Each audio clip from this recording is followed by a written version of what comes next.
Hello everyone, welcome back to my YouTube channel. आज की हमारी कहानी है इमोशनल अत्याचार, एक सोशल स्टोरी। खतरनाक मोड़ पर रक्षिता की जिंदगी। रक्षिता का सामाजिक बहिष्कार तो मानो हो ही चुका था। रही सही कसर उसके दोस्त वरुण ने पूरी कर दी थी। रक्षिता को ऐसा लग रहा था कि वह जैसे कोई सपना देख रही हो। 20 दिनों में उसकी ज़िंदगी तहस नहस हो चुकी थी। 20 दिनों पहले रक्षिता के पापा की हार्ट अटैक से मौत हो चुकी थी। पापा की मौत के बाद भाई ने अपना असली रंग दिखा दिया था। कहते हैं सफलता मिलने के बाद इंसान अपना असली रंग दिखाता है, लेकिन यहाँ तो दुख की घड़ी में ही भाई ने रक्षिता को अपना असली चेहरा दिखा दिया था। अब क्या किया जाए?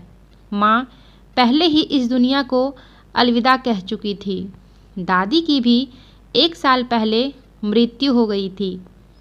रक्षिता ने कभी सपने में भी नहीं सोचा था कि उसे ऐसे दिन भी देखने पड़ेंगे। रिश्तेदारों के सामने भाई ने हाथ नचाकर पुष्टि कर दी थी कि रक्षिता की वजह से ही पापा की मृत्यु हुई। बुआ, जो उसे बहुत मानती थी, ने भी साफ कह दिया था ऐसी लड़की से वो कोई नाता नहीं रखना चाहती।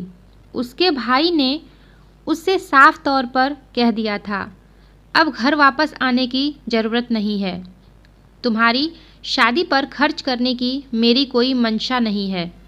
उसने दिल्ली जाने का टिकट उसके हाथ में थमा दिया था। कोई बात नहीं, कम से कम वरुण तो साथ देगा ही। अब जब समस्या आ ही गई है तो समाधान भी ढूंढना ही पड़ेगा। अपनी आंखें पोंछते हुए रक्षिता ने मन ही मन सोचा। दिल्ली आकर उसने दोबारा ऑफिस ज्वाइन कर लिया। रक्षिता ने वरुण से मिलने की काफ़ी कोशिश की, पर वरुण ने उससे दोबारा मिलने में कोई दिलचस्पी नहीं दिखाई। रक्षिता ने सोचा कि हो सकता है वरुण ऑफिस के काम में बिजी हो। एक दिन जब कैंटीन में रक्षिता की सपना से मुलाकात हुई, तब उसे हकीकत मालूम हुई। सपना ने बताया, रक्षिता, मैं तुम्हें एक बात बताना चाहती हूँ। उम्मीद है कि तुम इसे हल्के में नहीं लोगी, पर बताओ तो सही, बात क्या है? रक्षिता परेशान होते हुए बोली। वरुण कह रहा था कि तुम्हारे रोने धोने की कहानियाँ सुनने का स्टेमिना उसमें नहीं है। यह सुनते ही रक्षिता के चेहरे की हवाइयाँ उड़ गई।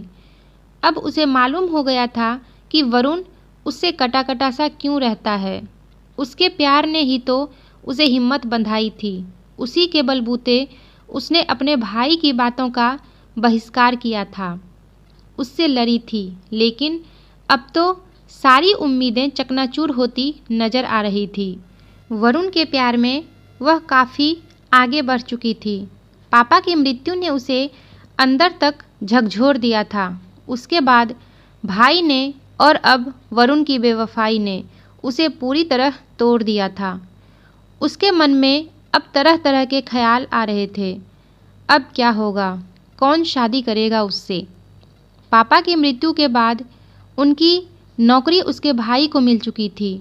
घर और थोड़ी बहुत प्रॉपर्टी पर भाई ने पहले ही अपना कब्जा जमा लिया था। रिश्तेदारों ने भी भाई का ही साथ दिया था। अब रक्षिता को पता चल गया था कि वह दुनिया में अकेली है। उसका संघर्ष सही मायने में अब शुरू हुआ है। पहली बार पता चला कि लड़के सामाजिक सुरक्षा, भावनात्मक सुरक्षा, रिश्तों की सुरक्षा के साथ पैदा होते हैं। खाली हाथ तो सिर्फ लड़कियां ही पैदा होती है। लोग रक्षिता को लेक्चर देते थे कि तुम खुद सफल होकर दिखाओ ताकि वरुण तुम्हें छोड़ने के निर्णय को लेकर पछताए। पर वह किस किस को समझाए? ऐसा तो फिल्मों में ही संभव है, और रिश्तों की सुरक्षा के बिना वह क्या कर लेगी? धीरे धीरे समय बीतने लगा और रक्षिता ने अब किसी प्राइवेट इंस्टीट्यूट से इवनिंग क्लासेस लेकर एलएलबी की पढ़ाई शुरू कर दी। उसने सोचा कि एक डिग्री भी हो जाएगी और खाली समय भी आराम से कट जाएगा। नीलेश से उसकी वहीं मुलाकात हुई थी, लेकिन वह अब लड़कों से इतना उकता चुकी थी कि उनसे बातें करने में भी कतराती थी। नीलेश एक अंग्रेजी अखबार में काम करता था। MBA करने के बाद उसने एक दैनिक न्यूज़पेपर के विज्ञापन विभाग में नौकरी ज्वाइन की थी। अब LLB की पढ़ाई रक्षिता के साथ कर रहा था। अब तक बेवकूफ़ बनी रक्षिता को इतनी समझ आ चुकी थी कि ज़िंदगी बिताने के लिए एक साथी की अहम ज़रूरत होती है और इसके लिए ज़रूरी नहीं कि उसे प्यार किया जाए। प्यार का दिखावा भी किया जा सकता है, लेकिन फिर से दिल लगा बैठी तो पता नहीं कितनी तकलीफ़ होगी। नीलेश से उसका मेलजोल इस कदर बढ़ा कि धीरे धीरे बात शादी तक पहुंच गई।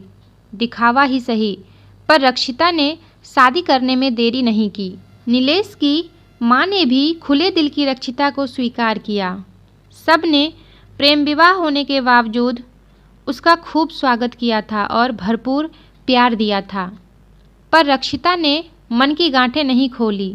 उसे लगता था कि एक बार भावनात्मक रूप से जुड़ गई तो गई काम से। उसके व्यवहार से ससुराल में सभी खुश थे। गलती से भी उसने कोई कटु शब्द नहीं बोला था। उसे गुस्सा आता ही नहीं था। बातचीत वह बहुत ज़्यादा नहीं करती थी। जब भी कोई किसी की बुराई शुरू करता तो वह वहाँ से खिसक जाती थी। लेकिन उसकी आंखें उस दिन खुली जब नीलेश की माँ अपनी बहन को बता रही थी, बड़ा शौक था मुझे अपनी बहू में बेटी ढूंढने का। वह तो बिल्कुल मशीन है। आज तक मैं उसकी सास ही हूँ, माँ नहीं बन पाई। यह सुनकर रक्षिता अपने इमोशंस रोक न सकी और उस पर हुए इमोशनल अत्याचार आंसू बनकर बहने लगे। आंसुओं के साथ बहुत कुछ बह रहा था। तो दोस्तों, आपको ये कहानी कैसी लगी कमेंट करके ज़रूर बताइएगा और अगर वीडियो पसंद आई हो तो लाइक और शेयर भी कर दीजिएगा। मेरे वीडियोज़ का नोटिफिकेशन पाने के लिए चैनल को सब्सक्राइब करके बेल आइकन को भी प्रेस कर दीजिएगा। तो फिर मिलते हैं एक नई वीडियो में एक नई कहानी के साथ। तब तक के लिए टेक केयर एंड बाय।